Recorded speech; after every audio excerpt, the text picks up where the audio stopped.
All right, let's get her going on our Leaf Hour edition of the Real Kyper and Bourne Show. Live on Sportsnet 360, 590 The Fan in Toronto, streaming always on Spotify, Apple Podcasts, and of course, to our lovely audience out there in the YouTube world. Always appreciate the chats and the thumbs up for our show. Nick Kypreos, Justin Bourne, Sammy McKee, Derek Brandeo, Jake the Snake Schultz, and Ethan Ajaja Gabor. Is that a new sweater? It is. I like that. Very nice. You're a sweater guy, eh? Big sweater guy. Yeah, you are. Yeah, I like a nice sweater. Yeah. Now, will I not see the Mr. Rogers red for at least another 10 months? The red's months? retired. It's a Christmas-only sweater, but you'll see plenty of sweaters, cardigans. They're coming. All right. It's the weirdest start of any show ever. Let's get right into the home stretch here for the Toronto Maple Leafs coming off the road. Tough one last night. We made it abundantly clear how much Minnesota was hurting, missing a top line, complete top line with Eck and Matt Boldy and Johansson. Mm-hmm. Quinn Hughes still played. Did you notice him last night? Can I tell you, too, Marcus Foligno played last night. Also, Brock Faber played. I did go to the game last night. Oh, nice. Good group. Good Maple Leaf alumni group last night. And actually, one of our guests will join us in about half an hour, Brad May, who was also in the box. But I got to sit beside Mike Foligno. No way. Really? The dad of Marcus, who scored his first NHL hat trick. And That's can awesome. I tell you something? He was fired up. No, the complete opposite. Oh, yeah. Very Stoic. respectful on watching his son have his first NHL hat trick and couldn't break a cheer. Yeah. He stayed so professional. Really? Not even a Masters. No, not even a Masters. Just a little bit of a smile, and I'm trying to get him going a little bit. I gave him a fist pump, just a little bump there, and I got a little out of him. But I guess the boys have accomplished so much it's not now. like You're you're done being like, he made it. It's like, no. But it was very successful. It was NHL. great to see. Yeah, It was that's great cool. to be with Mike, and I got to play against Mike, compete against Mike. But just such a proud papa last night. But it was fun watching Mike watch his son light it up last night. Yeah, no, that's really cool. I'm just quickly Googling. Now, Mike played, did he ever play in Alaska? No. Where did he play? Detroit, Buffalo? He was drafted by the Buffalo Sabres out of Sudbury. Okay. But right. the jump is a iconic memory. Legendary. Yeah. Anyways, that's a great story, Kyper. Anyways, All outside of that, are we surprised? Are we not surprised? Are we going to go into scheduled tough loss coming off a long road trip? Where do you want to go? So for everyone, the word scheduled loss refers to when you play a back-to-back and the second half of it is on the road against a great team. That's like the only scenario we get to use that. This is like guys are a little bit tired. They played a pretty good team. No excuses for me. I will say, like, the Leafs are operating on the margins as is of the playoffs. When they're healthy, they're a competitive team and can be, but this Wild team is very good. Brock Faber to me was amazing last night. I'm watching like Quinn Hughes look like the Ice Capades. Yeah. The most beautiful skater in the world, controlling half the game when he was out in the ice. It was something to see. Yeah. I don't think scheduled loss. I don't think anybody said that this was a scheduled loss. I think what is traditionally a tough game for teams coming off of a long trip, the first game home, traditionally across all sports, is a bit of a tough one. But what I will say is the Leafs are going to have to start bucking some of those trends here down the stretch if they're going to want to stay in the playoff race. The ozone possession time leaders of the game. Matthew Knies had the puck the most in the ozone for the Leafs at 52 seconds. Quinn Hughes had it for 1 minute and 33 seconds in the ozone as a defenseman. So he, head and shoulders above anyone else in terms of domination. For me, like, where the Leafs are at right now and fighting for a playoff spot, they were up against a team that is next level. Yep. Right? And that blue line in and itself is next level with now Quinn Hughes. And you'd think there'd be 15, 20 teams that can envision themselves getting in and maybe, with some luck, maybe get a first round, get hot. But did last night kind of remind you of the gap between the Leafs blue line and maybe Minnesota's and what it's going to take to ultimately go to a conference final or a Stanley Cup final? I mean, massive gap, obviously. But, like you saw the Leafs play the heck out of the Colorado Avalanche a week prior. So, I don't think entirely it's like, I don't think the Leafs were at their best. They need everyone. Knies doesn't look right. Willie's not there. They're definitely, I agree that it's a different tier. I will say, I wonder if what's considered a successful season has changed something over the years. Like, it used to be cup or bust. With 32 teams, would some of those teams who get in and lose in the first round not go, pretty good? We'll take that. Or, I don't know what the Leafs' goals are. Do you still think they're Stanley Cup or bust here? It doesn't feel like it. No, the bar's dropped. Yeah. The bar's dropped. And like in previous years, maybe the last 5 or 6, it's Toronto, Tampa, and Florida. 1, 2, 3. And last year they were able to finish 1. Yeah. And I think there were expectations to go into this season where it was like, it wasn't even a question whether or not this team was good enough to make the playoffs. Absolutely. Right. They were going to make the playoffs. I had them in the playoffs. I think you did too. This year, yeah. I don't think anybody said definitively this is not a playoff team. No. So, yeah, it's for me. I think especially under that roof, or even ours now, because the Rogers above us are the sole owners of the hockey club. There's big expectations still to make the playoffs. I mean, yeah, and then there is the element from there of, can things get weird? There's a world where I will say their record right now is not indicative of the best of them. Like, they found themselves partway through the year around Christmas. We've seen some good hockey. If they were to get everyone back healthy and Tanev shows up in playoffs and they trade for some of the deadline, I could talk myself into a ceiling where they win a round sort of thing. And there's value in that in itself. But no, it does seem the expectations have changed. Yeah, but I think we talked about it even midway through that trip. The end of this gauntlet is going to be really telling. After tomorrow night they have the Red Wings, and then it's the Golden Knights, just and then a massive. Then it's game. Colorado, and then it's Buffalo next week, which is another massive one. Then they go out west to finish off before the break, where it's Seattle, Vancouver, Calgary, Edmonton. Pretty good memory of all those off the top of my head. It's really surprising. Good. But there's a world here where they finish that and they're sitting in a playoff spot, or they're point back from a playoff spot. We're all sitting here being like, yeah, we know what the direction of this is. But there's also a world where they go through that and they go 500 or a game under 500, and they're stuck like 3 or 4 points behind the last playoff spot with a couple teams to jump. And all of a sudden, you get into the really mushy middle conversation here, which is going to be a really interesting one. So it can go one or two ways before the break. 34 games left. 33 games 33 games left. But before the break is what I'm really looking at to where they're going to be, and I'm sure they will too. Sure. So we should actually calculate the games till then. But so with 33 games left, if they go 20-13, that's 97 points for them. I think it should be enough to get in. 96. I don't think a team has ever missed the playoffs at 97 points. 96 missed last year, I think, for a team. But yeah, so 20-13 though, is that doable? Okay, give me the number if they lose tomorrow night and they 20. lose one on the weekend, right? 20-12, 19-11. It changes dramatically, right? It gets hard with the losses. percentages. The winning percentage changes dramatically with the next 2 games. Yeah. Oh, we're at that point of the year now where it's all playoffs. Like this Red Wings game is you can't lose 3 in a row. No.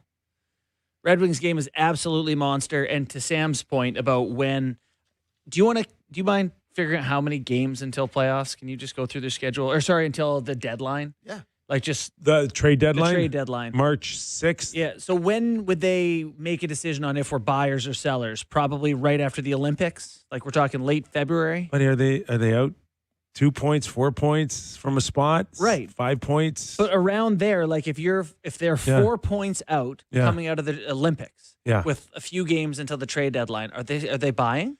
Well, they could add a defenseman. They could add Luke Shen for a 5th round pick.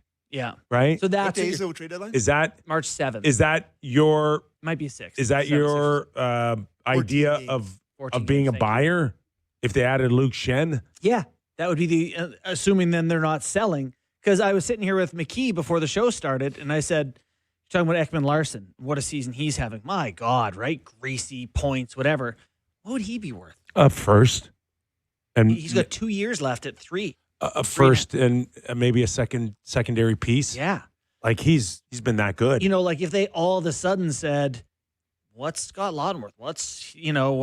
Go through these guys, and it's like, I'm just saying, if they're 5 points out, it's too many. You're talking about dismantling the team. Well, no, I'm talking about trading your UFAs, which are not core pieces. But you're going to have a really tough time even replacing those core pieces, I think, in the summer. It's almost non-existent, really, the UFA. Well, right? I mean, you don't think you get anything for Lawton, McMahon? No, I agree that you'll get sufficient pieces You're just back, saying you're way worse. but I just don't know how quickly you can replace them. Yeah.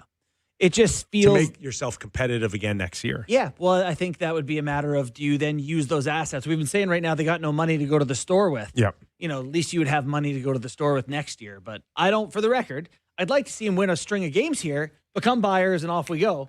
We are Get that best case scenario. I will remind everybody talking here that we are coming off a stretch where they got points in 12 of 13 games, right? To get themselves back into this conversation. And have they lost? Did they gain or lose on, like, Tampa's better than that? They've held their head above water, basically. They have, but they've kept pace with the teams that are in. They've kept pace, yeah. But they have climbed. To your point, they were in last. Yes. Okay. I mean, Florida's in way worse shape right now as we speak, right? At the end of the day, 53. Are they 2 points back? From the Leafs, I think they're 3. Yeah. 3 with a game in hand. And with 1 game in hand. So, all right, let's go to Craig Berube's overall view of last night's game. Yeah, I mean,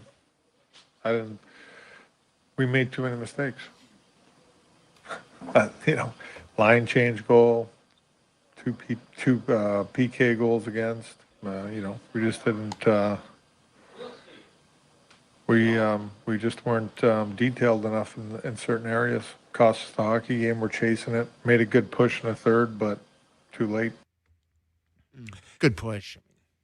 Yeah. What's the push? What's that? Score effect push. But God, that Matthews goal was nasty. Nice pass too. That was a nasty move.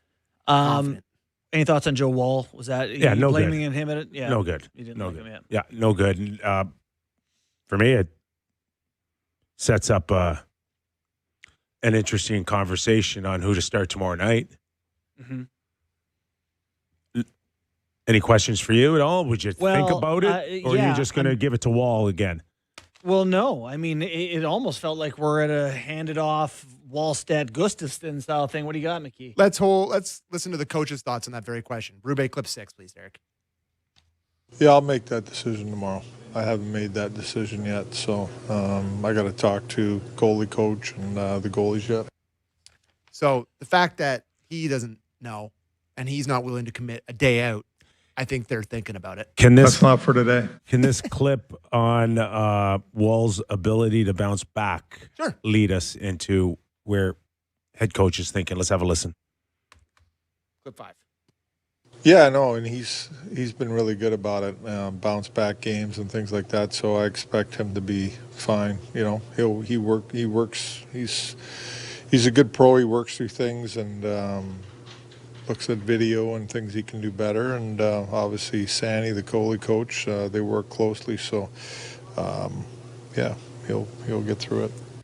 And What do you make out of that? I think one thing you're always trying to figure out is this a part of a trend, or is this just like bad games happen? Like the 3 games prior to Vegas, Minnesota, he was what do we have, a 969, a shutout, and a 912 save percentage. Then he had 2 games in a row where he gave up 6. Yeah. Do you think he's now just going to be bad going forward, or if 2 stops at 2, but if 2 turns into 3, totally, then you've missed it. Yeah. You've missed it. You missed an opportunity to maybe have him refocus, regroup. Hildeby, do you have enough confidence in Hildeby at home in a must-win division game against Detroit now? Like, that's a lot on Hildeby to start him tomorrow night. And it's also a message. Too much. It's also a message to Joe Woll that don't think because Stolarz is nowhere to be found right now and that it's your net. I just have always been, so I really think this game matters on Wednesday. I know you guys too. This is not a revolutionary stance, but it's a big one. And I'd always just rather go out with your guy. If you're gonna lose, have it be because Joe Woll was not able to do the job or whatever. I think you lose and it's Hildeby. He gives up a touchdown, some squeakers, and you go, you were just asking too much. The guy had never been an NHL goalie. He'd never played big games. I just think it's easier to lose with a guy that you've put in big playoff games. So lose the shootout with Gretzky taking a shot. Lose the shootout with Gretzky. That's exactly the analogy. Yes. What are you going to feel more stupid when you wake up on Thursday morning after you lose? When you tried to get cute and start Dennis Hildeby, who's your third stringer, or you start Joseph Woll and he gives up 4 goals and you lose? What are you going to feel more stupid? It's going to be Hildeby 100%. Yeah. I'm with you. I think to your point, Sammy, I think they'd be nervous to tell Joe they've lost confidence in him in a big game. And you've also, in the pen right now, they've got Stolarz throwing fastballs. Like he's with the Marlies. He's coming soon. So, let's play the Stolarz clip. That's the really tons of info on this. Clip 4. Well, yeah, it's just like full practice, and lots of different types of work and shots and things like that. So that's important for him to get that in before he's ready to go. Can you sense how long you would have to be out? No, not right now. I have no timeline on it. So he likely won't play a game down there before he comes back up? I'm not sure. No? I don't know. Okay. He's getting lots of different shots and things. No timeline. May not play. May play. We don't know. Would they not If you communicate were the plan Berube- with the coach? If you were Berube about 2 months ago, you thought he might have been playing the next game. Yeah. And it's been 2 months. Right. Would you be willing to put your neck on the line with anything significant on a comment? No, but I would be like, we sure hope we can get him, get him in a game. Play hockey. Let's go. Play hockey. Go. Go. No, that January 20th. That Let's fix it a game that here. desperate plea is good for us on this show. Yeah. Not so good for a head coach. All right. Yeah, you're probably right. Anyways, Matthew Knies. Okay, so let's get this straight here. Okay. Something's bothering him. Oh, yeah. It was a game time decision last night. Yes. We weren't sure if he was going to play. And then he takes warm up, but doesn't do any line rushes. And Sits him out. then he ends up playing. Right? By the way, line rushes are the easiest thing to do in the sport. You barely move 30 feet as a forward. He didn't take any line rushes. Down the wall, up to the blue, maybe go in and shoot, probably don't. And, I don't know. I thought for sure he's out. Yeah. And he ends up playing. I don't know, just me. But if you're willing to let Willie leave the lineup and heal whatever's bothering him, you can't do the same thing for Matthew Knies. I wonder if they're not feeling the squeeze here, Kip. Like the way that I said that it feels like playoffs. It's like we can't have everyone healing. We need some bodies in there at some point. Did you want to hear what he said? I don't after the think game? it's good. Yeah, for sure. Listen to this clip and see how you feel. Clip, Matthew Knies clip. Please, Derek. Clip 1. It's one of those that, the more... Yep, that's it, Matthew Knies. It's one of those that, the more you play, the more wear and tear on it. It's not going to really get better. The Christmas break obviously helped a lot, and it's a pretty tough schedule we have right now with this month, playing every other day. So recovery is pretty important. And as for all these guys too, it's a key component in us doing well, taking care of ourselves. So, it's been honest, but I gotta, do my best to prepare as well as I can. More of a pain or a discomfort thing for you, Matthew? Honestly, like all the above, really.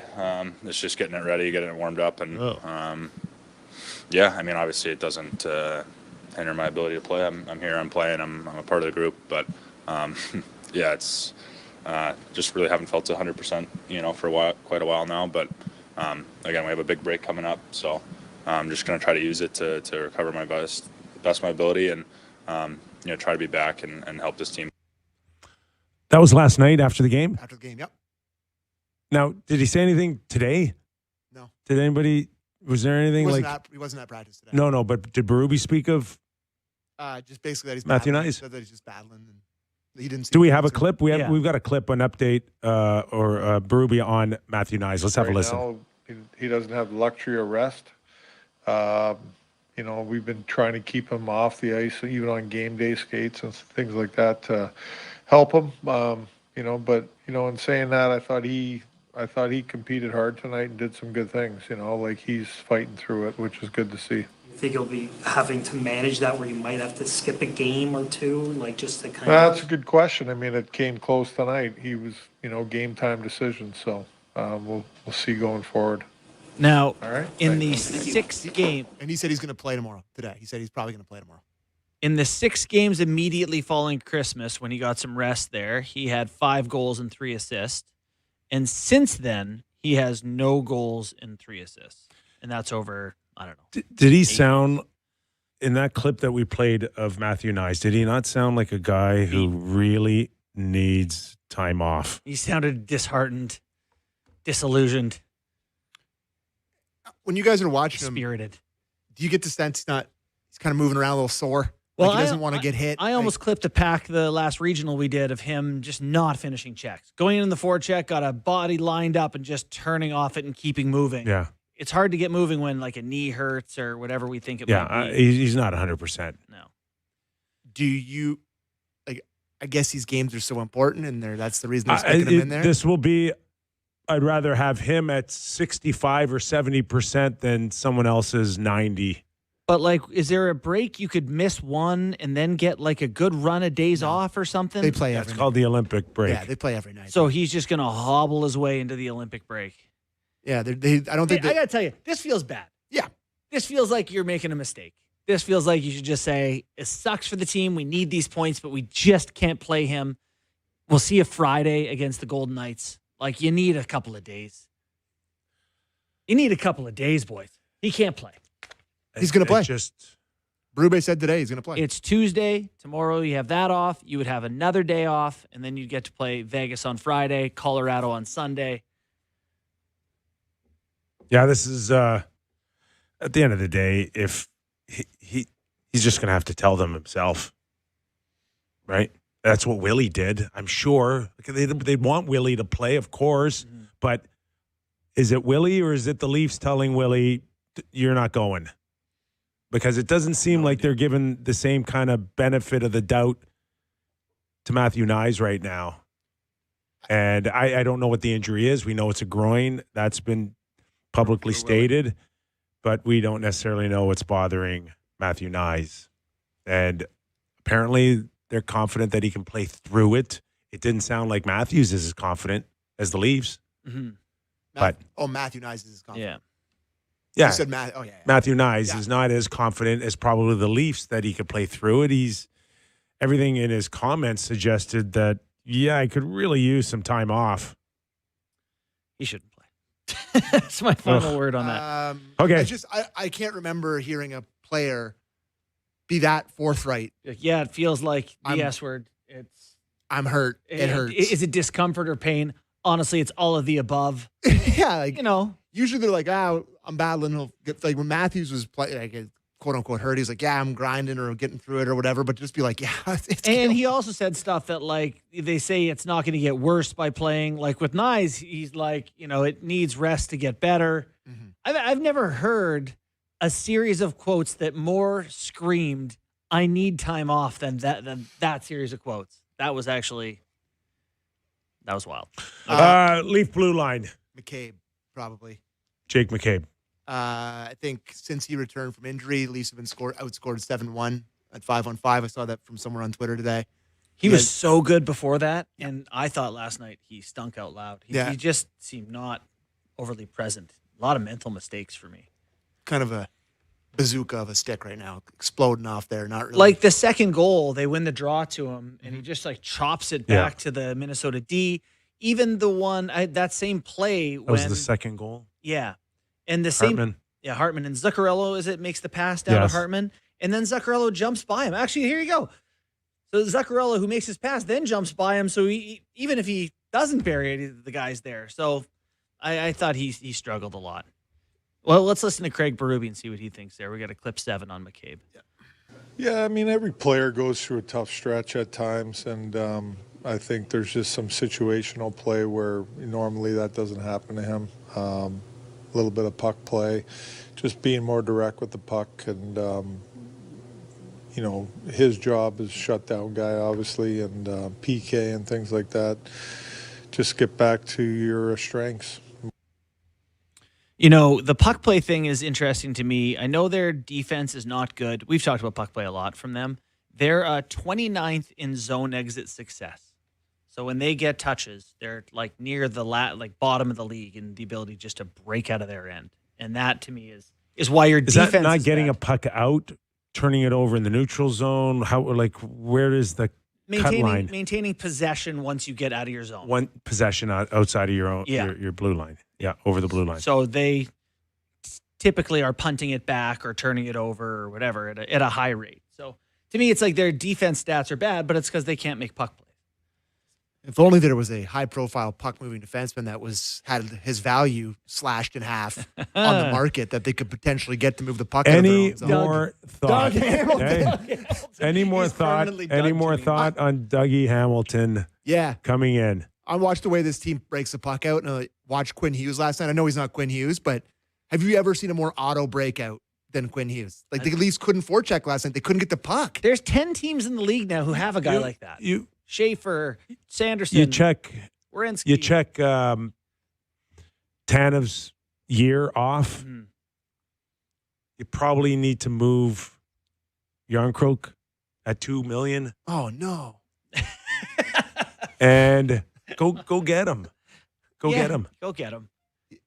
It's screaming out for him. I know it's not a good idea, but he's not perfect, right? Absolutely. I don't know if he's where you have him. It's not Seth Jones. I don't think it's a Seth Jones situation, but he could come in on a short time and at least reinforce some things on that blue line. I mean, just someone who can handle the pill, take a one-timer. It does feel a little bit like throwing good money after bad. Like I feel like I know, I'm making a purchase I may regret, but it's like you're desperate. Kind of feels like that driving iron you probably don't need, and you're probably not going to use a whole lot. The chipper? Yeah, like the chipper? That 2-iron cavity back is probably not going to get used a ton. But I'm going to literally bought a 3-iron driving iron. How often do you use it? I've used it like twice, and then the season ended. So we'll see. I don't know. It's a luxury that they may not, It's just not that expensive a luxury. This is me now validating that to my wife. But it's pretty affordable. It's on sale. End of year discount, practically free. They just need something because if they had a good stretch there, but since this road trip, it's looked bad. And pucks are flying. They miss Wild Bill. They need Knies going. You're only as good as your best players. And right now they got Matthews. But and Domi's playing great. Willie's not going to keep the puck out of your net, though. Like they have, it's 3, 5, 6. And last night, 5 more. Last night for me, too, McMahon had one of those games where it's like, just a reminder, if this guy wants $4.5 or $5 million here, make sure you know what you're doing here, because that was one of those games where he was just nowhere to be found. Yeah. I don't know what he ended up playing, 12 and a half minutes, 13 minutes. Oh, yeah. And he was not a factor. You want to play with the big boys, you want to get paid like that. You can't have an off game at home against a depleted Minnesota Wild team. Yeah, like particularly as I mentioned with Willie out, it's like McCabe, McMahon, you're top line. You're one of the more important guys here. He played 12-23 last night. That's only one guy played fewer minutes. That's Aaron Kroc. You've built up. Nick Wall played 12-25. You built up your stock here, right? He's built up his stock here. That to me, that's a major step back. He does, though. No one has a leash like him with Berube. Berube does not like any chance he gets to give that guy a jerk of the collar. Berube. Oh, McMahon? Yeah. Yeah. He's never been. He scratched him his first ever game. Yeah. It's not like a million chances for this guy. When he's bad, Berube gives his collar a tug. Okay, we'll take a quick break here. When we return, former National Hockey Leaguer, Toronto Maple Leaf, Stanley Cup champion, Brad Mayday. Also saw Ken in the alumni box, Brad's dad. Yeah. How's Sammy? That's all Ken wanted to know. How's Sammy? That is my boy. Love you, Kenny. All right, we'll take a quick break. When we return, Mayday after these words.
Welcome back to the program. It's the Real Kyper and Bourne Show. Nick Kypreos, Justin Bourne, Sammy McKee, and of course, one of our favorites. Let's welcome him in, Brad May, former National Hockey League or Stanley Cup champion, former Toronto Maple Leaf. And Brad, tons that we're going to get into on the Leafs and their push towards the playoffs. But just speak first of all on how good the lamb chops were last night in the alumni room with the broccolini.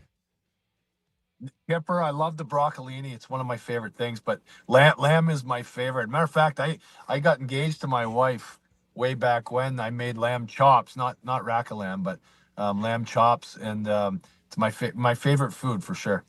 Shout out to Tyler and Cassie there in the alumni box. They take good care of us. So how are you, my friend? I'm doing great. I just I'm excited about watching the Leafs and this nice homestand. Got off to a rough start with Minnesota, but boy, they have three defensemen that were awfully impressive early on in that game. Obviously starting with Quinn Hughes, but Jared Spurgeon can still fly, and then Brock Faber, he's a pretty darn good player as well. So watching this team and where they're at right now, Brad, there's some big games coming up against some very good teams. They're at a real pivotal point in their season. How do you assess their chances going ahead? Their health has been something we've been concerned about on the show here so far. I think we've been concerned about their health all season. They just really haven't played with that full complement of players. However, they've been playing very good hockey for a little over a month now, and when I look at this team, this stretch of hockey right now, the next 4 games, obviously it was 5 games from yesterday, but they need to get points. 2 of them are obviously very important divisional games with Detroit and Buffalo.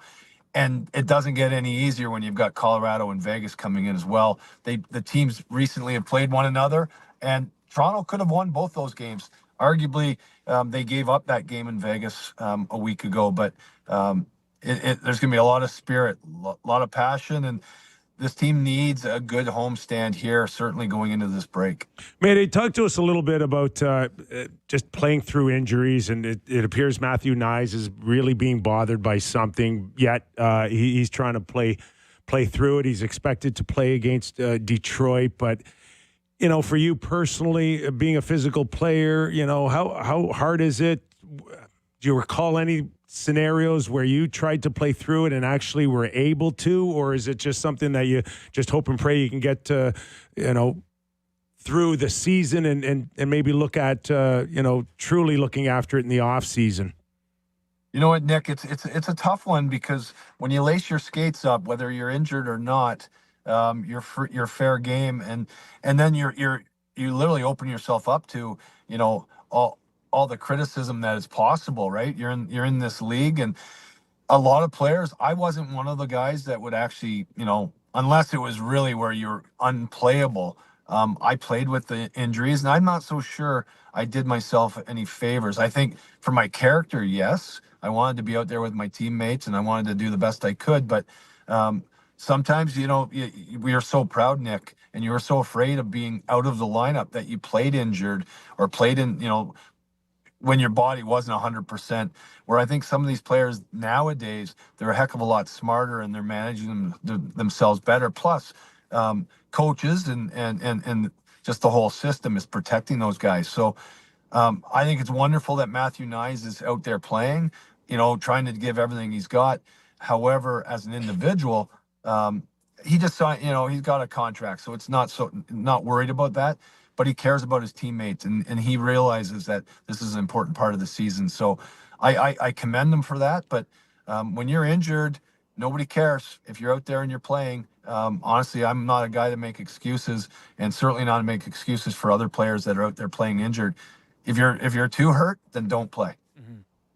So have you ever been a part of a team where, kind of like the Leafs right now, it's not clear whether they should buy or sell at the deadline, and games are getting very important? Were you ever cognizant of that, incentive for the team that, we need to play well enough to encourage them to add to the group here? Yeah, big time. I mean, every season is different, and different for every player, because, you come in as a young guy with potential and promise, and then you become a journeyman player in the middle. And then, as you're aging and aging out of the league, you're doing everything possible to stay, a part of it. I find it really intriguing to see what kind of character and what performances are we going to see out of players that literally care that much that they're going to put themselves on the line and certainly make it a harder decision for your general manager. At the end of the day, it's very possible you want this to happen, your team to add players. But what happens when you're part of the package going the other way? You got to be careful for what you wish for. You're watching and listening to former National Hockey Leaguer, former Toronto Maple Leaf Stanley Cup champion with Anaheim, Brad May. So, Mayday, we've watched this push from one of your former teams, the Buffalo Sabres here, and all of a sudden Boston's right back in the mix. Ottawa wants to push back in. There's Florida lurking here. Can you recall anything this close, this deep into the season before? No, it's crazy. The parity, it's truly like Toronto's had a really nice run. And yes, they secured a few more points and moved up a little bit. But when you look around this league, it's the parity, certainly in the Eastern Conference. You don't have the luxury to take, 7 or 8 days off, or which would amount to 3 or 4 games. And right now, if you're going to the Olympic break not in a playoff spot, or certainly not knocking on the door, it's going to be awfully difficult after a long rest and then a rejuvenated group of players, throughout the league, to get ready for the sprint. So I think this week is pivotal. It's so important for the Toronto Maple Leafs. And you know what, they gave one up yesterday to a good hockey team. They're going to play better hockey teams in the next week. But Toronto's one of those teams if they put it all together. So I'm excited to see what happens. Brad, what do you chalk up the resurgence of Auston Matthews to? And maybe you don't, or do you see it? Do you think he is, as a lot of people like to say, back? Well, I did see Ryan Leslie and I were talking yesterday in the pregame show that we do for the Leafs, and basically Auston Matthews, he's got kind of the villain mentality, where he was using his ear, kind of calling for like cat calls the other day. He actually, I liked what he had to say. I think it was to David Alter, but when they were asking him questions about Mitch Marner and playing his former teammate in Las Vegas, Matthews basically said, it's enough. I've already talked about it. Let's move on. I want to see a character. I want to see personality out of him. And when your captain actually does that and makes a statement and a stand like that, his teammates will respond in kind. So I like it. Listen, I like the confidence, almost bordering on cocky, but at the end of the day, you need passion, you need energy, and as a captain and as a leader, you have to impart that on your teammates. It's great that Leaf fans are seeing that now, but he went through a long stretch here where he just did not look like the player that we see today. You've played with some great players, I think about a Pat LaFontaine, that high-end, world-class kind of guy, even Dale Howardchuk. When you saw some of those guys at times struggle, was it one of those where you just left them alone, you try to talk to them? I mean, even guys at our level, have no clue really what makes guys like that tick, but it can be frustrating at times seeing great players struggle. No, big time, especially when you rely upon them for your own successes as a team. You want your best players obviously healthy and ready to play and playing their best. But just think about Auston Matthews for a second. Last year, lots of conversation about an injury, a nagging injury. He took off. He went to Europe for a part of it, I believe, earlier in the season. Really, at the end of the day, like we were talking to start this whole segment off, if you lace your skates up, you're open to criticism. It doesn't matter how tough you are, that you're playing through injury. At the end of the day, it's a results-oriented business. And if you don't do well, you open yourself up to that criticism. I think it's unfair at times, but that's what professional sports are. So for Auston Matthews, he has had a resurgence. He's played a heck of a lot better with a little passion. His smile is out there. He's actually within the celebrating his teammates from their successes when they score. I just see a happier and excited player. And when my captain's acting like that, I know it gives me freedom to be a little bit more than myself, or believe that I'm better than where I am currently, and chase the captain, chase that energy, and chase that excellence. And I see a different Auston Matthews over the last month. Hopefully we can continue that. Well, if they're going to make a push, get into playoffs, at least be in that race, be buyers, he'll need to play well, but also the goaltending will need to be good. Couple of dicey games from Joe Woll. He gets pulled last night. Big game on Wednesday coming up. Would you go right back to the kid or say, hey, we like what Hildeby's done for us? Well, you know what? As a coach, these are big decisions. They're tough ones, and these are important ones as well. I like the fact that, listen, you pick your goaltender and you ride with them, and your backup. Now, granted, we're trying to figure out who that is, but, I don't want my goaltenders being afraid of making a mistake with the fear of being pulled out of the lineup. I know a lot of coaches, they go back and forth, they platoon guys. I'm not so much into that as a player. I love the idea that when I show up to the rink, I know who's playing goal. And I would like to think that Joseph Woll gets another chance here, but you don't have that luxury. You have to win. These decisions are really important. Again, the pressure then goes on to the coach. Did he make the right decision or not? Right. And, they get paid a lot of money. They recognize the role and the job that they have to do. But they open themselves up to this criticism, making decisions. I love the idea and look at teams that they have a clear identity, who your number one goaltender is, and you go with them when you have games like this. Mayday, I got to ask you, your old team in Buffalo, Rob Ray's there. Have you talked to him? Like, what happened? Like, was it just simply a change in Kevin Adams here? Or what are you hearing out of Buffalo? It's great to see. The fans are excited. Did they change seasoning in the chicken wings? Like, what are you hearing out of Buffalo? Well, the one thing is, when the noise it starts to become louder and louder when you're not doing as well, right? And Kevin Adams, they were calling for his head for a long time. And maybe the players were just waiting to see and waiting for that to happen. Now, that kind of indicts the players, right? If you're actually, worrying about stuff like that, then you're not the professional that I thought you were. Now, the team has really responded. They're playing really well.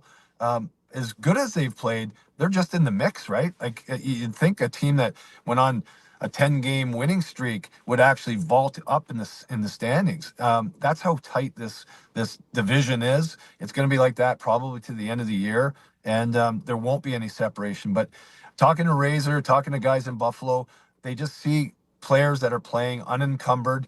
They're playing with a little bit more flair, and without the fear of making mistakes. All of a sudden, you're one step quicker. You're making better reads, and truly, one of the greatest. I'm trying assets that a player has is the ability to anticipate. And when you think and when you get caught, reading the play and the situation and you're thinking too much, you slow down. And you can see a player who's a lot quicker when he's confident. We all know what that's all about. And that's the way the Buffalo Sabres have been playing. And by the way, it's pretty darn good when you have a goaltender or goaltenders that make the pivotal saves at the right time. There's nothing that deflates a team more than goals. You see it happening in Ottawa right now, and there's a lot of scuttlebutt and a lot of talk. And I don't know if I like it from the players about the performances of their goaltenders, but you need to have good goaltending in this league to succeed. And unfortunately for those guys, they've got more pressure. But I just see the Buffalo Sabres as playing, a little looser. And when you do that and you get success begets success.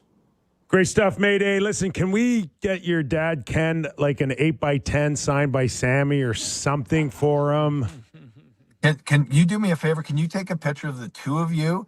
You can send it to me in a text, and I'll blow it up and I'll put it on his office wall. I love it. Done. And then Sammy can sign it when we play golf next summer. Love it. Mayday, always a blast having you on the show, pal. I really appreciate it. And I'm sorry, I was supposed to be on the show a week or whatever, 2 weeks ago. And you were shoveling. I did. I got caught up in a snowstorm in Goodwood, but that was my fault. I screwed up there. I apologize. No, we're prepared because they're calling for 10 centimeters tomorrow, and we wanted to get you in today. Hey, I'll tell you one thing. It's going to be awfully cold. It's cold today. They're saying it's going to be double that. Ugh. It's going to be like minus 18 or 20 this weekend. Pretty crazy. Bundle up, everyone. Thanks, Mayday. Thanks, Brad. Appreciate it. Thank you, guys. Stanley Cup champion. Brad May. Now, I already texted Kenny. You did? Oh, yeah. Okay. Yeah. Brad's having fun with Ryan Leslie before games, too, at Scotiabank Arena. They do a nice job. It's awesome. It's awesome. No, yeah. We'll talk about it a little bit in the national hour, but Sanderson, you could hear him was really regrets what he said. Oh, really? Like, it wasn't like I had to apologize sort of thing. It was, I really feel bad about what I said. Oh, yeah. Of course, this is coming off some tough comments on the goaltending on the weekend against Montreal, where he basically called out Merilainen for not making much more than 10 saves in the hockey game. That's quite a crease right now. Yeah, it's a lot going on there. We will address busy that crease. in the next hour. We got our buddy Steve Valiquette joining us at the top of the hour, and of course we'll get into that. Real big story now in Ottawa, one that isn't necessarily going away anytime soon, and that is, as Sam, you mentioned, the goaltending scenario there. I mean, the fact that goaltending has submarined that team's season here, like, talk about running out of runway, is really disappointing, because that's a pretty good club right now outside of the goaltending. So you're looking at these next 4 games coming up here for the Leafs. Tomorrow Wednesday against Detroit, Friday Vegas, Colorado, Sunday afternoon, and then Tuesday against Buffalo. So there's 4 more games in this homestand. You got to win 3 of them. Yeah. 3 of them. I do expect better energy. They just didn't have it last night either. And when you're not feeling it, and you're chasing around a guy like Quinn Hughes, it looks really bad. Sounds like almost like a scheduled loss last night. Yeah, you know how I feel about those. I'm joking. I think this game on Wednesday is primed for a must-win. I think last night was if you're going to lose feeling bad, you know? Yeah, that's a good point. Just lose feeling bad. I'm glad they got no their moral asses victory. kicked. No, nothing. Just be scared now to not play well. Yeah. That's what you need to do against Detroit. Wednesday without Knies and Nylander. Our thanks to Brad May, former National Hockey Leaguer, Stanley Cup champion. Up next, Steve Valiquette. Always a great Tuesday national when we have Valley. We're back after these words.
The Real Kyper and Bourne Show going national.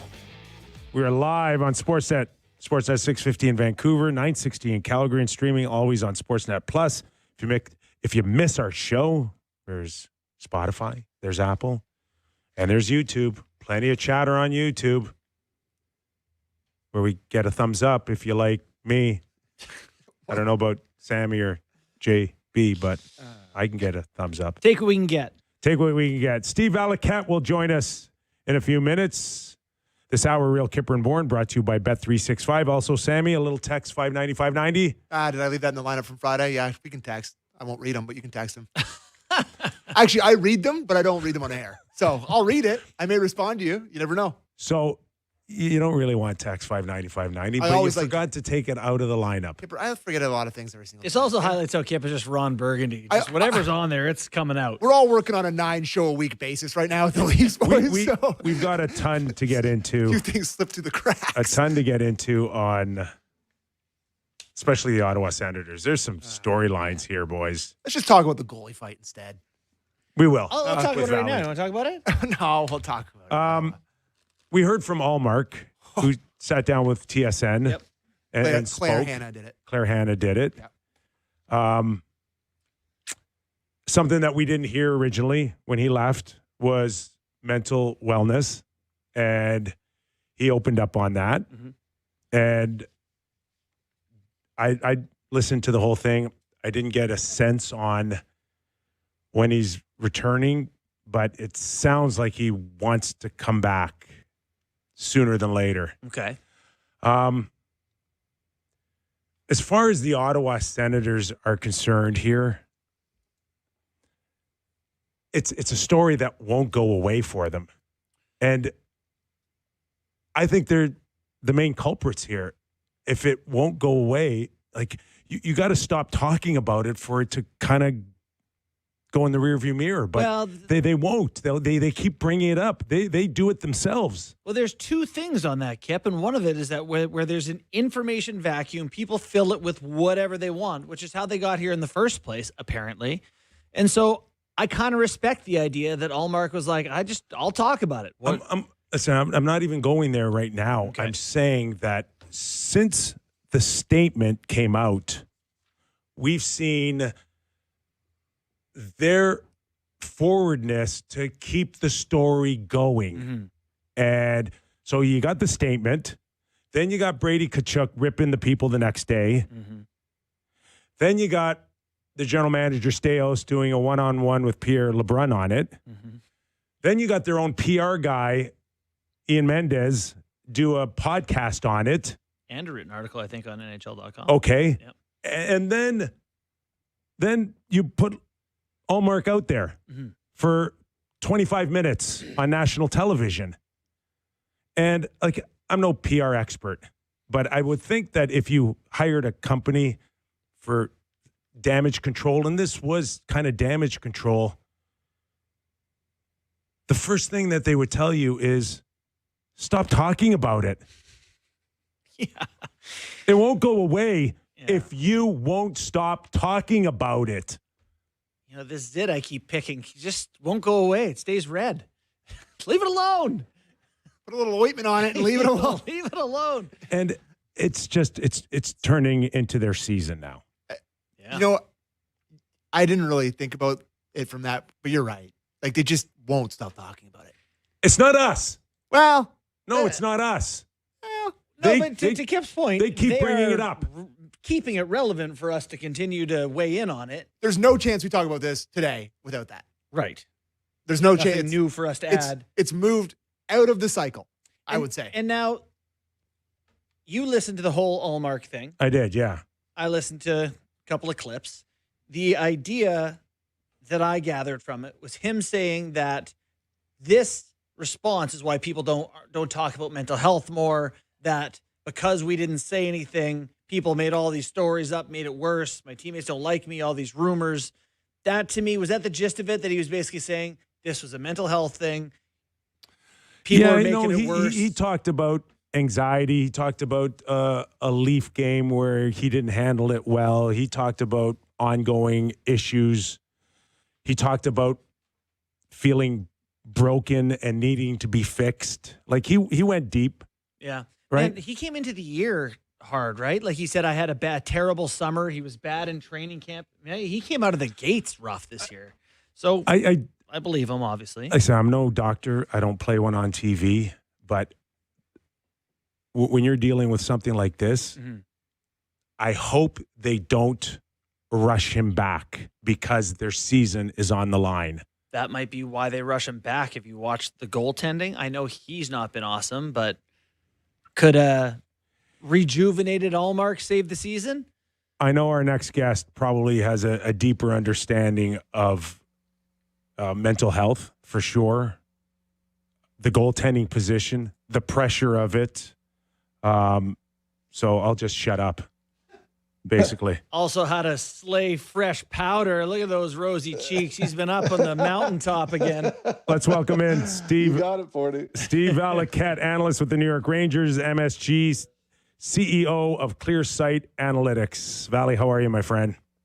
Doing very well, boys. Pretty well rested after MLK weekend. Yeah. Listen, just talking about Allmark and, he sat down. We heard from him for the first time. He had a sit down with TSN, and we heard about him in a way that we haven't up until this point. Obviously, he left, I think, December 28th. We lost Valley. We lost Valley? I don't know when the last time we had a drop call is. This is unprecedented. If you remember the OG fans of the show, when we used to do phone calls, you used to hammer me about this. Whenever we'd have a drop call, we had one guy, Kevin Kurz, I believe. Buddy, we dropped had three separate times. We had Bet365 over-unders on your drop calls. Okay. But it was funny that Brought we to you by blamed Sam for Bet365. them like he had anything to The do with look it. you would give me when the phone would drop was like the earliest I would. Like you had hit end on the call. No, like he lost a jersey on the TTC. Right. That kind of look. Back in the day, be fair, I we didn't weren't on lose it. camera, and you were on the other side of the glass That's from true. us. All right, Steve Valiquette, take two. Oh, my apologies. You know what? That's on me. I was trying to up the volume on this thing, and I hit the end button. Oh, no. Just say it's Sammy's fault. Yeah. That's it. I usually would. You know what, guys? This Linus Allmark story, it's fascinating to me because there's a lot of learning that can be done here. And I can speak from experience. You remember when a week ago the Rangers allowed 10 goals and it was in Philadelphia or in Boston, and the next game back, John Giannone, in our pre-production meeting, he said, Valley, the last time there has been 10 goals scored against the Rangers, you were in net. And he's like, I want you to talk about it on the open. And I wasn't comfortable with that. Like, how, Bourne, Kyper, Sammy, think of the worst day of your life. Right. And now, do you want to talk about that and bring it up again? You want to forget about it. Right. Like, and it really was the worst day of my life. And for the next 2 years, it was a lot for me to play. Like, I had to play through the fear of failure and the fear of embarrassment. And going into the game in which I allowed 10 goals, I had a .929 save percentage. I was playing the best goaltending of my life. And at the end of that game, I was .909. And I'll never forget the way it made me feel. And then especially going forward, trying to get through it.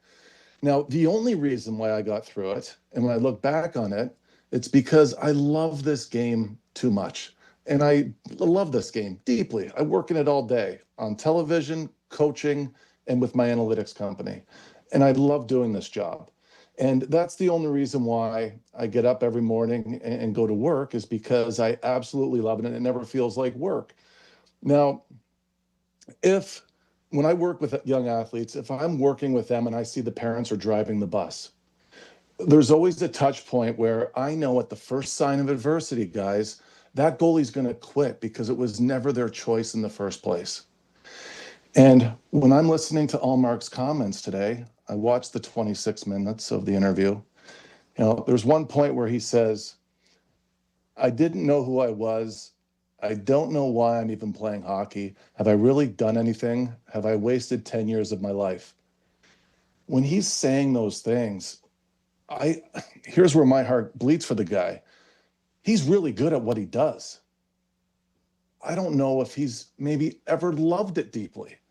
And that was 2 years ago when I came on your show. and we talked about Allmark signing with Ottawa. That was the root of why I had my position the way I did at the time, was because I heard stories during his development years that he wasn't really that interested in attending the meeting, or wasn't really that interested in goalie development, or those types of things. And I think that you need to have a deep love for this thing to be successful at it. And until he's able to get to that point, and maybe and you know what, guys, I've had to realize that I didn't know that other guys thought this way. I've coached players like this. I've played with players like this. There was the time that I was coaching in the minors, and we told a goalie that had mental leave that he was going to start on Saturday after having a really strong performance on Friday. And you looked the coach and I in the eyes, and he was just like, "You said I only had to play Friday." And I remember bringing that up to you guys. And it's, but you know what, Bourne, I never would have thought that would have happened, right? We were begging to play. Right. And the reason why we love the sport and why we embrace the hard days is because we love the competition of the games. And I think that when you're staring at a 4-year contract for $33 million and you don't love it a lot, that's where you can get some anxiety going. And that's where I think he's at. I think that's what he's going through.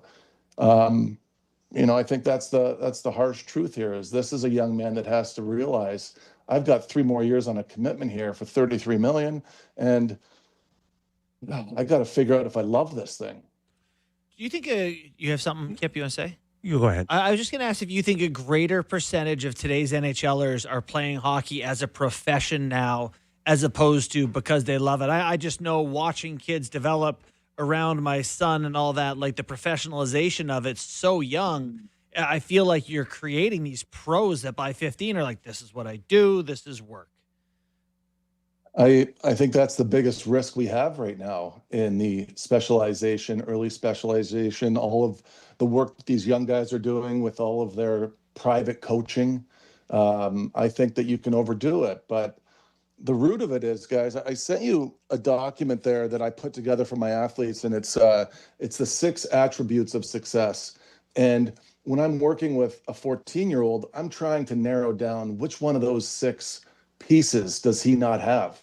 And I started doing this year because I was listening to an interview with Keith Pelly on 100% Hockey, guys that you worked with, John Shannon and Darren Millard. Yep. And these guys they do a great job. They have great interviews, but they had Keith Pelly on. Keith Pelly was talking about how his son was a golfer. And he said to him in his teenage years, "What do I need to do, Dad, to make it?" And he said, "You need the ability." And he said, "Son, you've got the ability, you've got the talent. So that's number 1. And by the way, some of the athletes I work with don't even have that. And that's where that's a whole other conversation. But you need to have work ethic, mental toughness, passion. You need to be able to stay healthy, which is your training, and happiness. And again, the happiness, passion piece, those 2 pieces are huge, guys. But I think transactional players exist in the game right now that don't have those 2 pieces, because it's almost one of the scariest things in the world. Imagine being so great at something and everybody wants you to do it, but you don't even really enjoy doing it. That's a scary way to live. And so your mental toughness now gets hindered by the fact that you're not that happy with what you're doing. So, if he can work through this, there's light on the other side of that tunnel. You're watching and listening to Steve Valiquette. Does a terrific job covering the New York Rangers, also CEO of ClearSight Analytics. You mentioned working through this. So today, when he spoke publicly, we heard him talk about darkness, depression, sadness, anxiety issues. I think he mentioned panic attacks here. He leaves December 28th, and here we are, less than 3 months. And I got to be honest with you, Valley, 3 weeks? No, I'm sorry, 3 weeks. 3 weeks. And I'm shocked that he's doing a 26-minute interview on national television. And again, I don't pretend to know what the answers are and what's good for him, and what treatment is out there to best get him healthy. But I wonder if that's enough time between the time he's leaving and talking about trying to be fixed to January 20th, feeling like, are we rushing him? Are we putting him in a position to succeed? Sometimes we hear of stories of guys leaving for months. Sometimes we don't hear of stories and they're just gone. But could he be better in 2 or 3 weeks? I think that we're starting to see that guys are coming back from it, at least, right? Like, guys have worked through it, whatever their it is. Connor Ingram, Spencer Knight, Joseph Woll. You're seeing guys come through it on the other side and be successful. And you have to know that with the right advice. Now, I got really good advice when I was around 27 years old from Steve Montador, who said to me at the time that I had to work with his sports psychologist because we played junior together in the OHL, and he knew that I had a decent ceiling, at least as a friend. And he said, you know what, Val, you just got to work on your mental game. I've got a lady here that his father was the vice president of Johnson & Johnson. Her name is Giselle Bourgeois. She happened to live really close to Hartford, where I was playing in the AHL, because this was during the 04-05 lockout season. I met with her twice in the summer. I went there once a week during that year. I led the league in save percentage, goals against. I had a breakthrough. And it was all because of the work I did with her. Now, it was because I was stuck in the minors for 6 years, and now we've got a lockout that we're looking at. And, I'm getting older, Kyper. I was 27 years old, and I'm like, you know what? I got to do something here. If you put the hard work in on yourself, it's certainly possible. It's certainly possible. But I also think that you've got to love this so deeply that some of these days are really going to be hard. And if you're willing to get through that next day, and, Bourne, I've read your book. I loved your story. You know what I'm talking about here. It's one foot in front of the other. Next day, stack good days. And yes, the answer is yes. I think that the one thing that makes me a little bit nervous with mental health stuff, just a little bit nervous, is that as coaches, we still need to push these young athletes. And you can't get growth unless you get that push, guys. I'll just share this story with you too. When I was with the Rangers, I had a really bad ankle. My knees were, a little wonky. I'm a 6'6" goalie, and I didn't want to do the running test in training camp. So before the off season began, I was able to negotiate with the trainers, Rammer, Jim Ramsey, of course, Kyper, yep, and Reg Grant, who was our head athletic trainer, that I would ride the bike, and that would be rather than running the 12. It was 12 laps around the track, 3 miles. And this would have been on the same day we did a skating test with Tortorella. It was 14 laps times 3 times and 6 laps times 6. It was an excruciating training camp. Anyhow, I get in there and I'm probably mid-June, and I ride the bike in front of Tortorella. And it was a VO2 that's 17 minutes. You guys have probably both done the VO2. And thrown up. Yep. Yeah. And Kyper, you're not going to even believe this story. 17 minutes? Yeah, the VO2 at that time, our VO2 was 17 minutes to finish it. Should be like 12. And I finished it. Okay, I finished it, and with Rammer as my witness and Reg Grant, and Tortorella says, you know what, Valley, if you can do one in June, you can do back to back in September. So I bought the bike, the Cybex that I was going to train on. And I rode this bike, Bourne, like you wouldn't have thought I was training for Tour de France all summer long. But why? Because I needed a check mark on the first day of camp that I actually did the work. Reg Grant watches me during training camp. I rode up on the board in my home gym. I just wrote the words "without limits," and I was like, you know what? I'm just going to dive into this thing. I'm going to try and ride back-to-back VO2s. I completed back-to-back VO2s, and I mean no rest. Like, I finished a VO2 and then rode right into the next VO2 for training camp that year in 09, and with trainer over my shoulder the whole time. Yeah. Well, the guys ran the track chirping me because I wasn't running. But the point is that Torts was such a hard ass.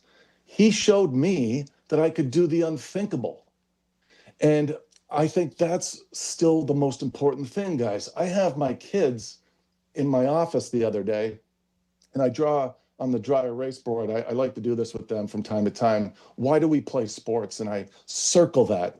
And then I draw a line there in another circle, and I said, you know what, guys, you're going to learn empathy from this, and we'll talk about a story that was maybe happening current day empathy or respect. You're going to learn punctuality. You're going to learn how to test yourself.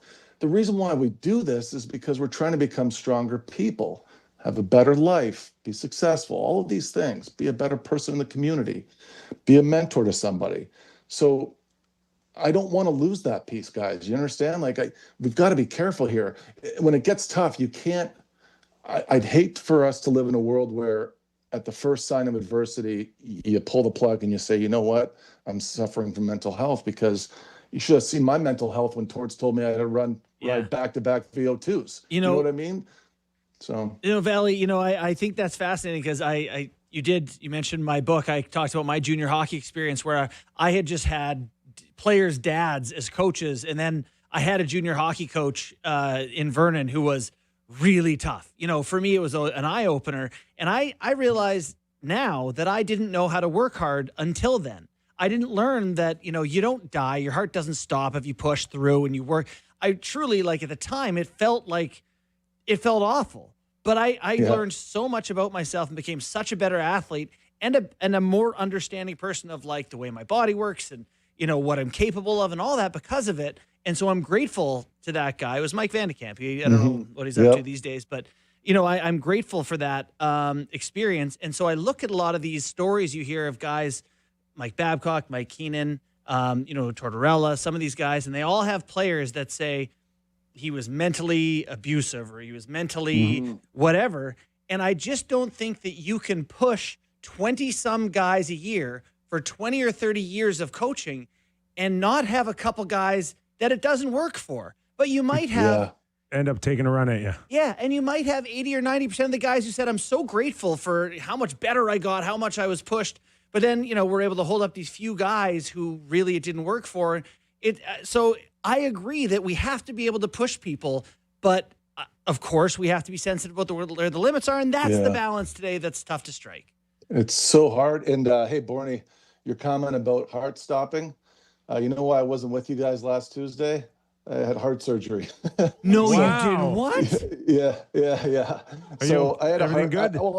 Now that we're, we're having one of those podcasts, we're just speaking openly here. Yeah. So I had an AFib issue back-to-back summers. On the same weekend, I hiked. I rode a 10-mile bike ride with my kids. I was at night.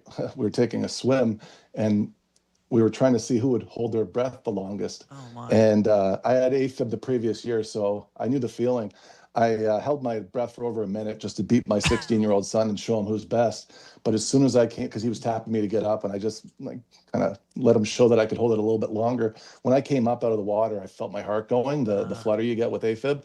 So I called my doctor right away. I had an ablation, but I had a procedure done where they went up through my groins on Tuesday and basically on the electrical side of the heart, soldered it back together. Yeah, my mom had that procedure. Then there was another ablation on the side as well. Anyway, the reason why I bring it up, and just for people to know, if I didn't take care of this issue or I wasn't listening to my body, you're at risk for a stroke or a heart attack. And part of the reason why I'm telling you this story too is because what the doctor said to me was that athletes, specifically athletes, cyclists, they have a 30% greater chance of having heart issues later on in life because we rode the crap out of our hearts. Oh my God, the VO2 max almost killed you in the end, and we're making light about how great it is.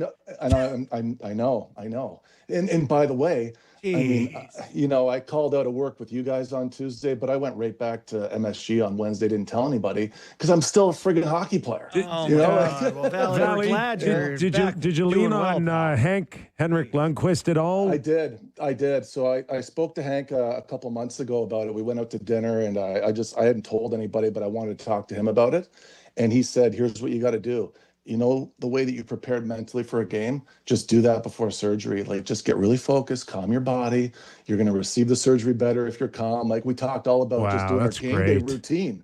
And Henrik was really helpful, helpful. Yeah, and for those of you that don't know, Lundqvist, major heart surgery that ended his career. Well, don't do that anymore. We're glad to see you, pal. Is this a good time now to talk about goalie fights? What does that do to your heart? We saw one for the first time in 5 years? Bobrovsky, that was Nedeljkovic. pretty wild.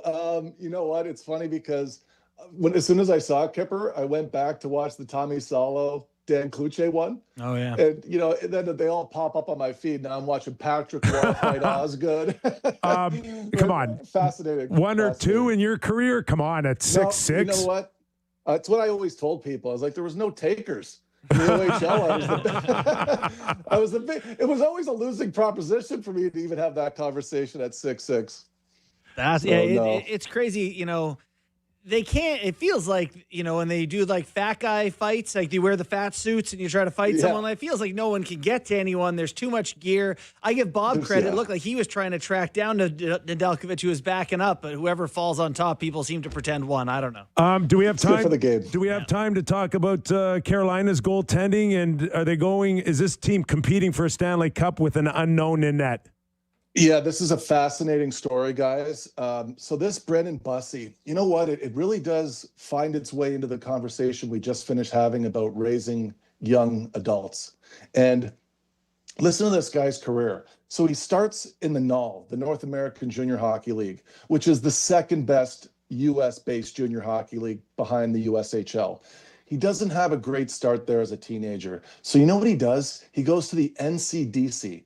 I'd imagine you guys aren't even familiar with that league. It's third, fourth tier of tier 2 in the United States.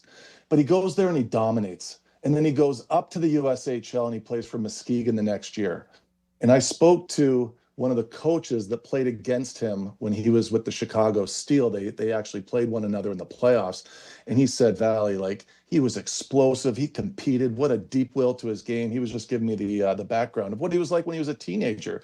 It's a big part of his story because he's an underdog. This guy goes to Western Michigan, and he has 3 good years there, 3 really good years, including a COVID year. But he's really good with adversity because he's never drafted. Plays for the Providence Bruins for 3 years. He's an all-star.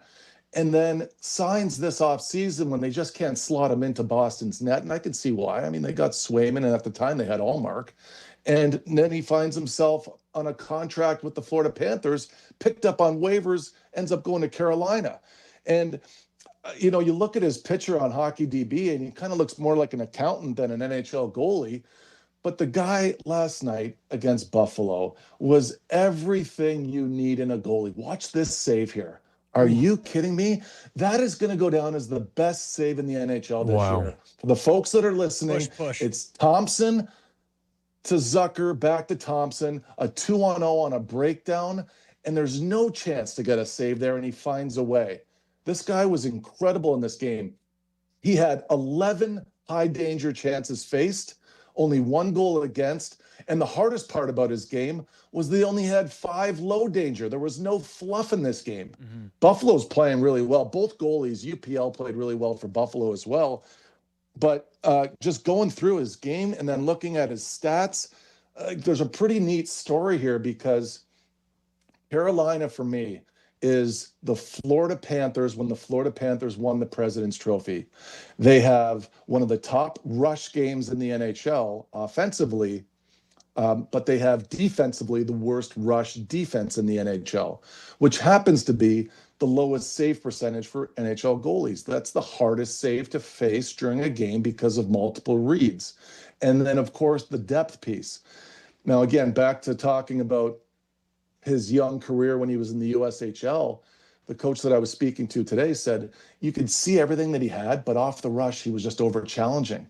And now he plays deep. And this is going to be really important for Carolina because I took a look at their list of save percentage goaltending for their last 3 years, and they've always had goalies in the bottom third. And he right now is ranked 7th in expected goals and 12th in expected save percentage off the rush. So he fits what Carolina needs.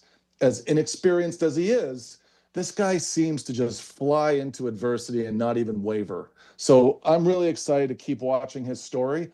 He, in his win last night, That was his 18th win in his 22nd game, and he's the fastest to 18 in NHL history. Wow. Yeah. He's a 907, 913, 924. Yeah. 9, everywhere he goes, he's been good. So.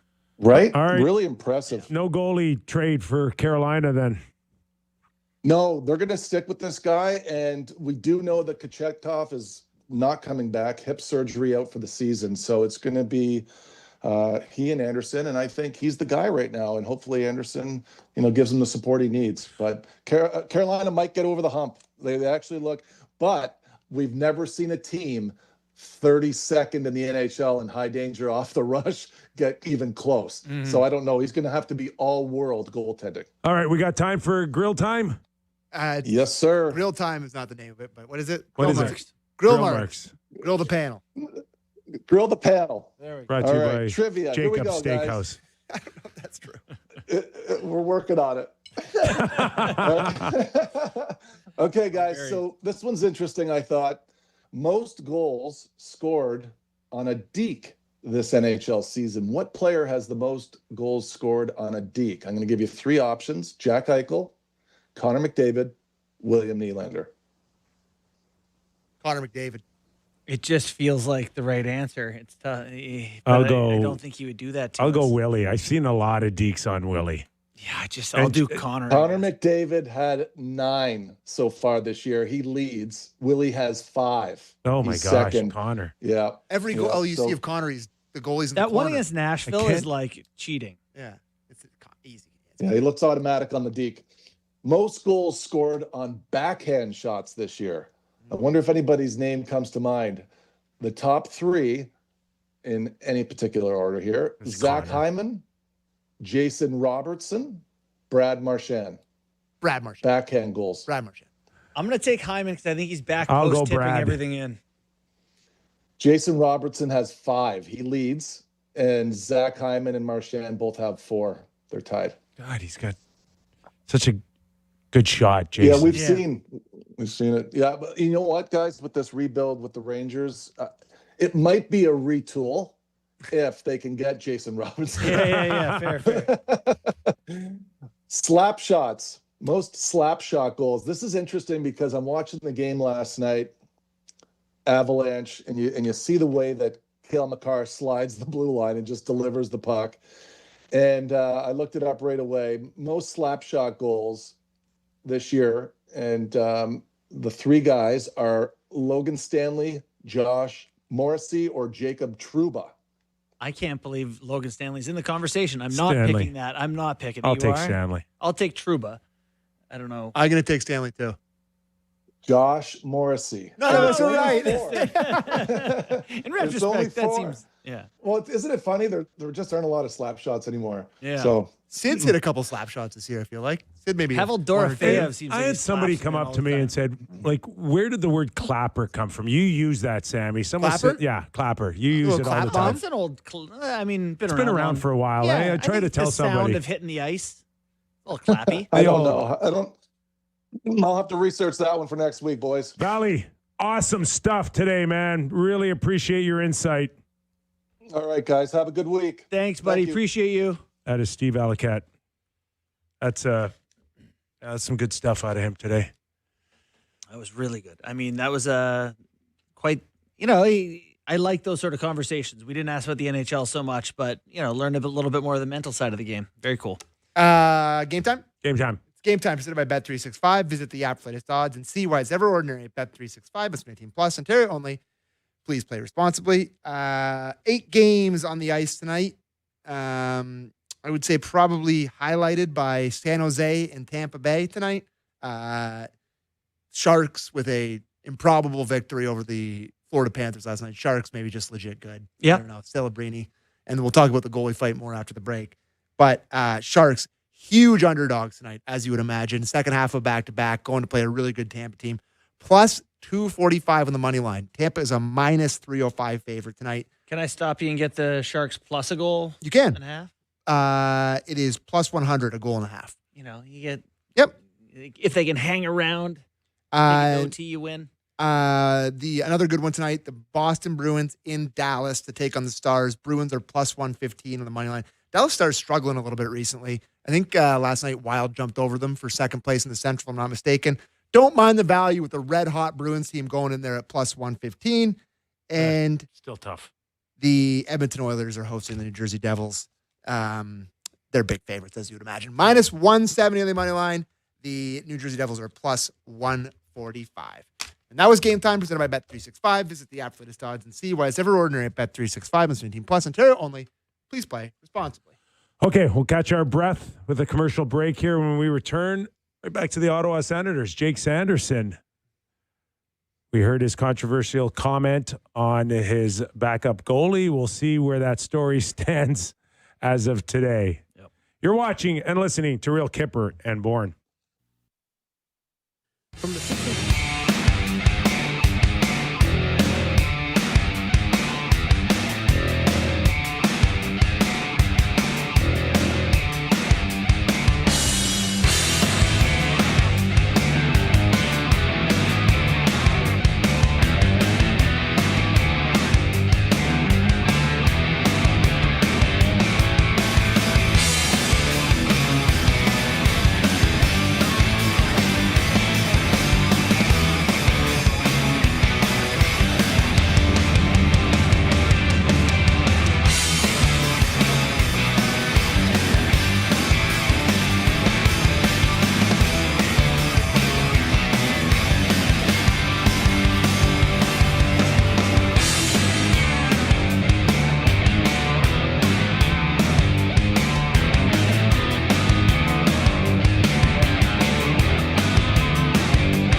As a reminder, this hour, Real Kyper and Bourne, brought to you by Bet365. Nick Kypreos, Justin Bourne, Sammy McKee.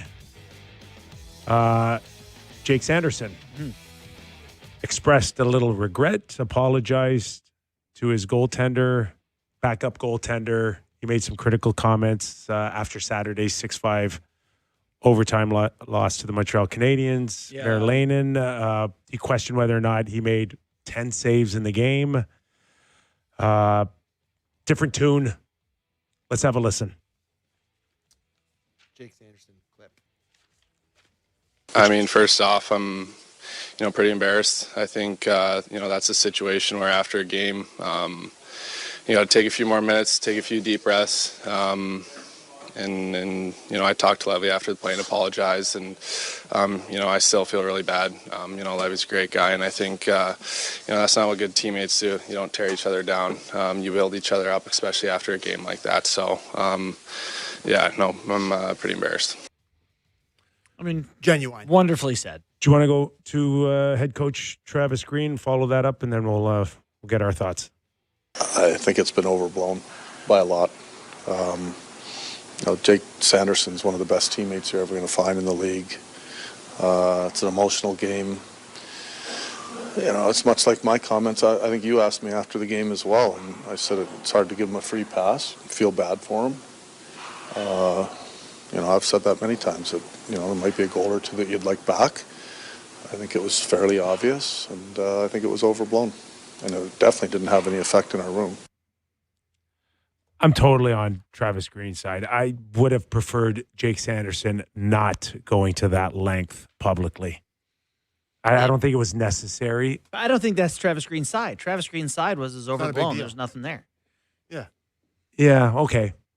I don't think it.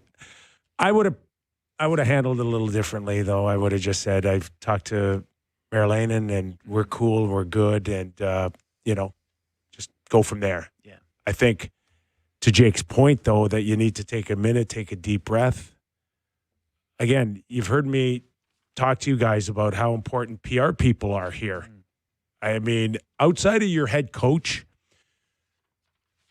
the three most important person to an NHL player are these three people in no specific order, because day to day it can alter. But it's your trainer, it's your equipment manager, and it's your PR guy. And PR people got to be in that room. They got to have a feel of who's getting called up, and if there's you got to get them to take a minute. You got to get them to take a deep breath, and you got to get them in a frame of mind of saying, okay, what kind of points you maybe want to make on the goaltending tonight. Boy, Yeah. This is not a PR-friendly show. No. We're hard on the PR. I think It's a hard job. It's not easy, but it's more important than ever now, because there's so many angles that you could derail things. Let's say you lose. All right, you play 82 games. Let's say you lose 41 of them, whatever, 38 of them. Those games, those are the times you need to go figure out who's talking to the media and talk to those guys and get a sense maybe if there's something, if they're really on tilt. Figure out who's really on tilt and when, and I guess be careful with them. But yeah, But then when you're careful, to me, it's like he said a thing that everyone knew and saw, and that's fine that he doesn't have to say it. And then he felt really bad about it, was really embarrassed. And he talked to the guy and apologized. The coach said the room's fine, and it's all kind of fine. I get why you don't like it, but he seems fine. But then when they're careful, though, then Kyper comes on and is like, why didn't he talk after the Oilers game? Like, when they're careful, it's like we can't have it both ways. No, I don't need sound bites for our show. You like them, but you want them just to go out there and be more politician. Yeah. Well, just don't dig yourself in a hole. I'm sorry, but where's Stolar's been since opening up his mouth? Hurt. I don't know. Yeah. Guantanamo. I don't know. Exactly.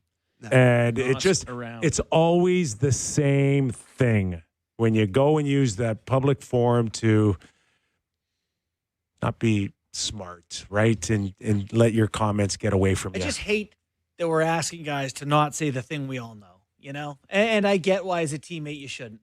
But I would love for us all to be adults and be like, yeah, goalie didn't do good. The goalie should do gooder. And then we're all like, agree. All right.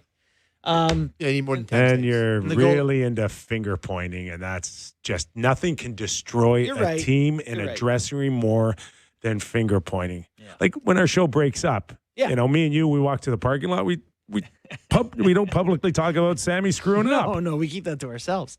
We have good PR. Oh, yeah. You've never Yeah, mentioned never it on on the the show air. that I screw up. No, We've solved the you bury me to my face. We've solved the jersey problem. I'm about to bury Sammy to his face right now. Do we have Quinn Hughes? Oh, I think so. I Yeah? think Jaja got it. Okay. Hold so even I'll give you a moment to see if we do. Yeah, I think we do have it, yeah. Oh, amazing. Thank you. No need to bury you. You're wonderful.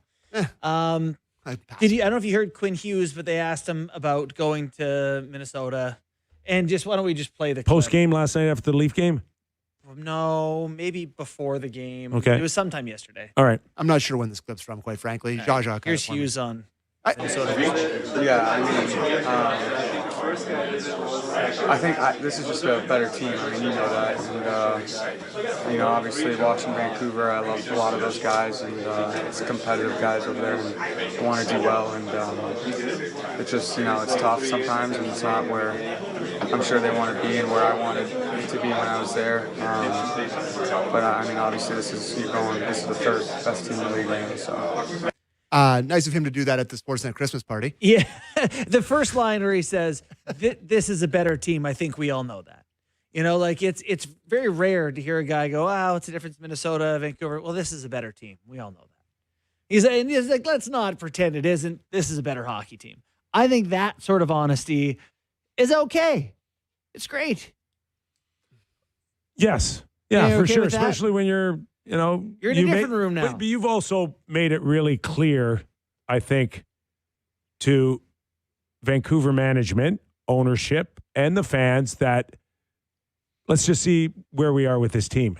Mm-hmm. And I don't think anybody had any other thoughts other than we've got to be really competitive this year so we can keep Quinn Hughes. That was the idea all along. If they were first in the Pacific, he's not a Wild right now. If the team is good, yeah, then he's got no reason to want to leave. And he made it clear if the team sucks, I'm not sticking around. And the team sucks, and he didn't stick around. I thought that was a breath of fresh air. I thought about, what does Besser think? Yeah. He signed. He's not a dumb guy. Now he knew that there were possibilities with Quinn Hughes But are leaving, him and the Besser team wouldn't. boys? Sorry, him and Quinn Hughes were. But then nobody's joined to the hip. Best friends have to go to different teams. It's not. Kiefer Sherwood. Now, he left with some of the most flattering remarks I've ever heard about an organization. He made the Canucks sound like, I don't know, whoever you think the greatest organization He got an opportunity to now put $20 million in his pocket on his next contract. He It's said like he should be. This is a special place to play. I'm grateful for the opportunity. Who was Kyper before the Vancouver Canucks? Well, but the Canucks have been a tire fire. And he said, I'm privileged to be a part of such a special organization. He got the opportunity to shine. Yeah. Under those circumstances. If they were a better team, would he had less ice time? If they were deeper? Yeah, that's a very, that would be a very selfish reason. If he was like, if it's like a bomb blowing up behind him, he's doing the slow-mo walk away from the bomb. And he's like, but I liked it because it worked for me. He said like good things about the organization as a whole and the way it's run. And sure. That was, to me, uncommonly genial, friendly. I don't know what the word is. Speaking of the way the organization is run, we want to hear Adam Foote's thoughts after the game last night. Yes. I also, I want to talk more about Foote, but yes. Let's play the clip there, Derek. Adam Foote from last night. Clip one. Well, there's a lot of positives, and they've been doing a great job leading. But getting to the second period again, our veterans are the ones that feel defeated first. It's been going on here for a few years.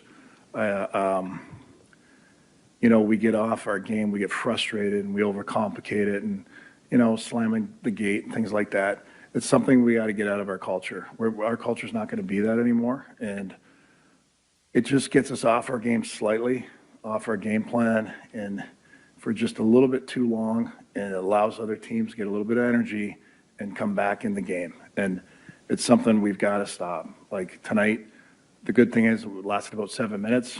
We readjusted, came out with a great third period. Had a kill, that call, I get it. It was an intense call. It can happen. It might not happen, but it does happen in hockey. But I've been watching this for too long to say, we got to stop burning ourselves by getting frustrated.